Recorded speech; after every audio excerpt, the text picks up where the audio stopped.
Hello students and dear viewers, welcome back again here, Lux classes. A very good evening to all of you. And today, in this lecture, we are going to explain about the gaseous exchange. So in this lecture, we are going to explain about the gaseous exchange.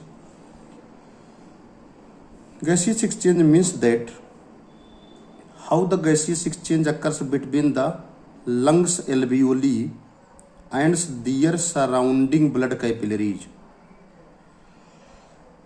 प्रिय विद्यार्थियों, इस lecture में हम बात करेंगे कि कैसे जो लंग्स के अंदर एल्वियोली के अंदर जो गैसेस पाई जाती हैं, खास करके ऑक्सीजन और कार्बन डाइऑक्साइड, उनका एक्सचेंज लंग्स के एल्वियोलाई और उसके बाहर पाई जाने वाली ब्लड कैपिलरीज के बीच होता है. So today in this lecture we are going to explain that how the gaseous exchange occurs between the alveoli of the lungs, because we know that the lungs alveoli are filled with air. They have containing the various gases, but we are talking about the oxygen and carbon dioxide, and how the gases, especially oxygen and carbon dioxide, they have to diffuse and enter into the blood capillaries. So how it occurs we will discuss here. जैसा कि नाम से indicate है, gaseous exchange, gaseous माने गैसों का exchange माने आदान प्रदान. इसको कहते हैं गैसों का आदान प्रदान. It means exchange of respiratory gases. इसका मतलब होता है कि इट मीन्स माने इसका मतलब एक्सचेंज माने आदान प्रदान. रिस्पायरेटरी माने श्वसन, गैसेस माने गैसों का. इसके अंतर्गत श्वसन गैसों का आदान प्रदान होता है, ऑक्सीजन एंड कार्बन डाइऑक्साइड, खास करके ऑक्सीजन और कार्बन डाइऑक्साइड का. Between the alveolar air, between माने बीच में, गैसों का आदान प्रदान किसके बीच होता है?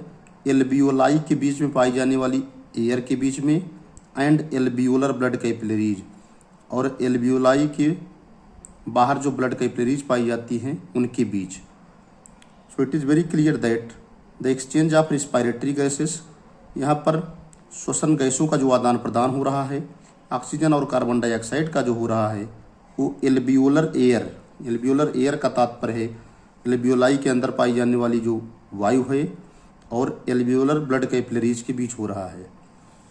ठीक है, आगे देखते हैं.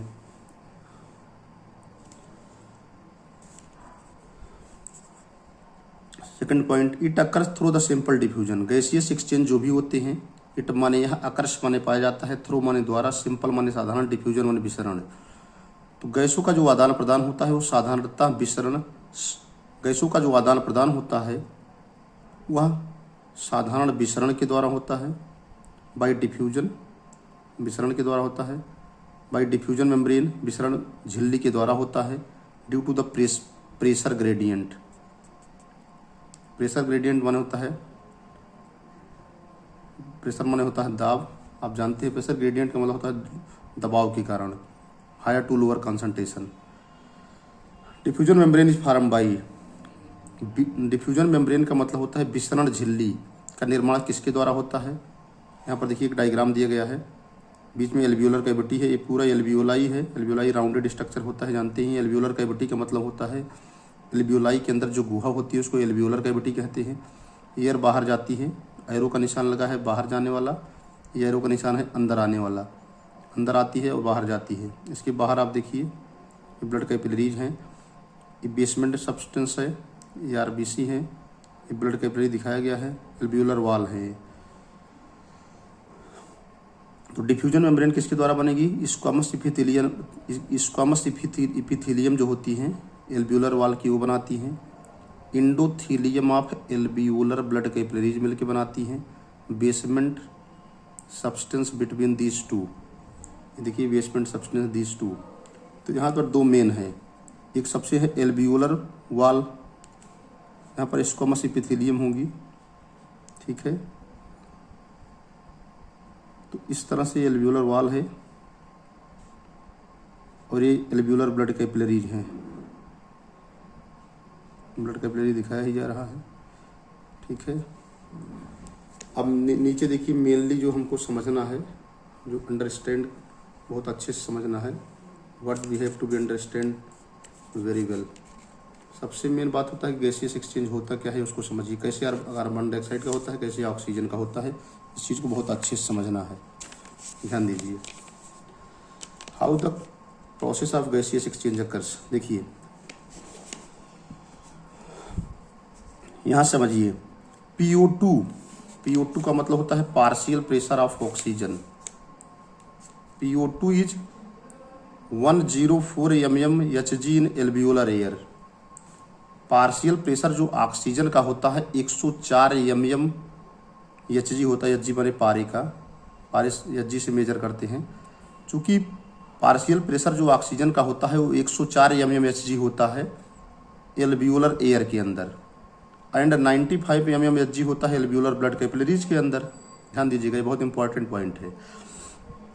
पार्शियल प्रेशर जो होता है ऑक्सीजन का वो एल्वियोलाई के अंदर तो 104 होता है, लेकिन एल्वियोलर ब्लड कैपिलरीज के अंदर कितना होता है, 95 होता है।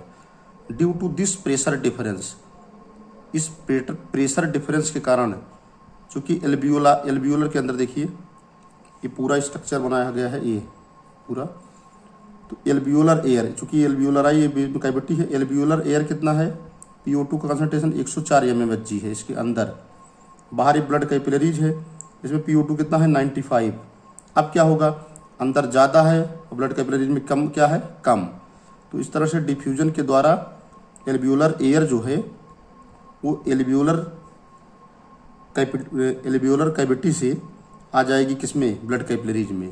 क्योंकि एल्वियोलर एयर जो है अंदर में एल्वियोलर एयर का मतलब पार्शियल प्रेशर ऑफ ऑक्सीजन का कंसंट्रेशन 104 mmHg है, अंदर भी ब्लड कैपिलरीज में कितना है, PO2 95 है।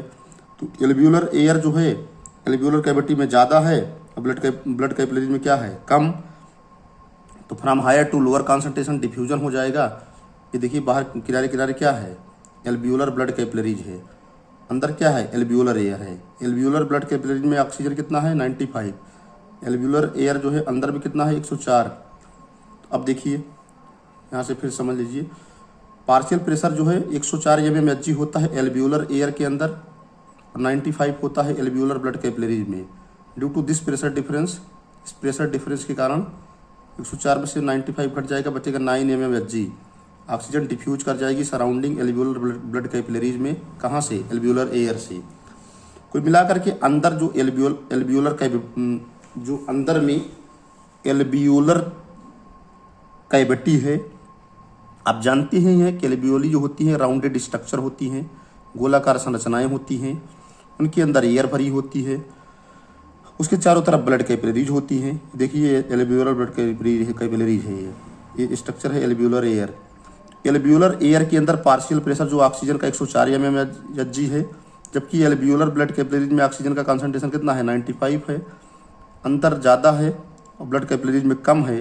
फ्रॉम हायर टू लोअर, ये जो ऑक्सीजन है वो एल्वियोलर एयर कैविटी से डिफ्यूज होकर के एल्वियोलर ब्लड कैपिलरी में आ जाएंगी।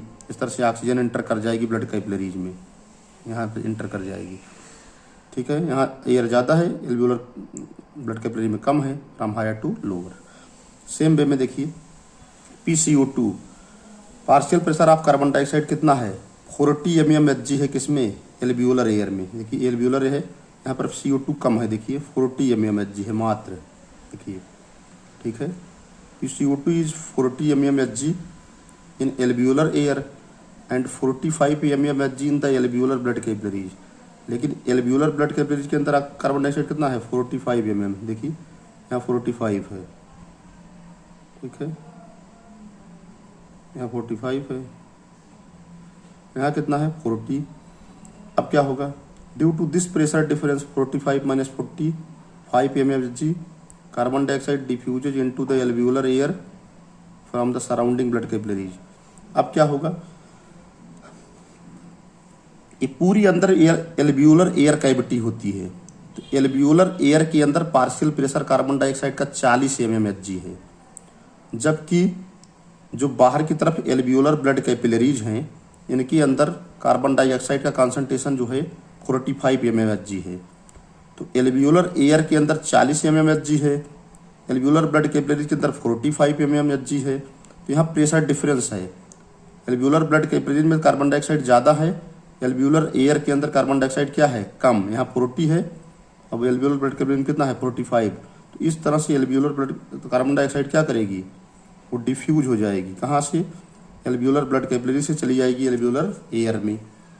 ठीक है, तो so the carbon dioxide will be diffused from the alveolar blood capillaries to the alveolar air and the process of the gaseous exchange occurs here. So in this lectures we have to explain that how the process of the gaseous exchange occurs.